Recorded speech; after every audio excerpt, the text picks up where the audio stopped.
I want to be very clear. We do not expect harmful levels of radiation to reach the United States, whether it's the West Coast, Hawaii, Alaska, or U.S. territories in the Pacific. Barack Obama made this announcement today from the nation's capital, but officials here on Guam continue to monitor the situation closely, given the territory's proximity to Japan. Guam EPA Administrator Ivan Kanata says U.S. EPA is on island. The representative from EPA is here to set up a monitoring equipment that will monitor the air for any radioactive materials.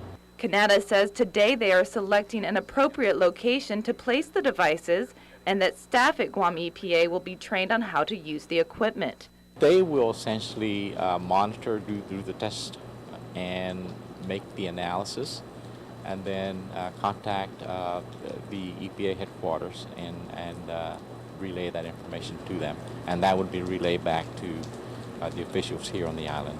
Tracking the winds that could potentially bring the radiation here to Guam is Dr. Mark Langer, professor of meteorology at the University of Guam. Since the accident occurred or radiation started being a problem, it's about a week ago, last Monday or so, the air from Japan, you can see in this picture, it mostly goes from Japan and goes east.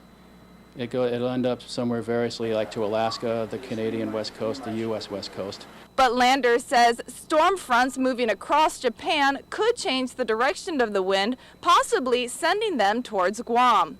Well, there's only one way to get here this time of year, and it's after one of those storms goes through Japan, and the wind shifts, the cold air comes, and that cold air then is moving a little bit different. That's pushing more southward. And cold air this time of year comes out of Siberia, goes across the Sea of Japan, goes across Japan, and then it can come out into the Pacific, and some of that can actually come south and then get into our trade winds. In fact, Langer says a cold spell a few days ago did actually push some winds from Japan toward Guam, though they eventually veered west toward the Philippines. But Langer says the window for weather that could cause winds from Japan to flow toward Guam is closing soon. In about 12 hours, that path will be shut off again. The high pressure now will go across and shift the winds in Japan again, so they will only go across the North Pacific. And from Friday, late Friday, all the way to about next Wednesday, that air will then be kind of shut off from getting down here. Of course, that doesn't mean winds that come from Japan in the meantime will bring with it radioactive materials. But if they do, Guam will be prepared to detect any possibly dangerous signs of it.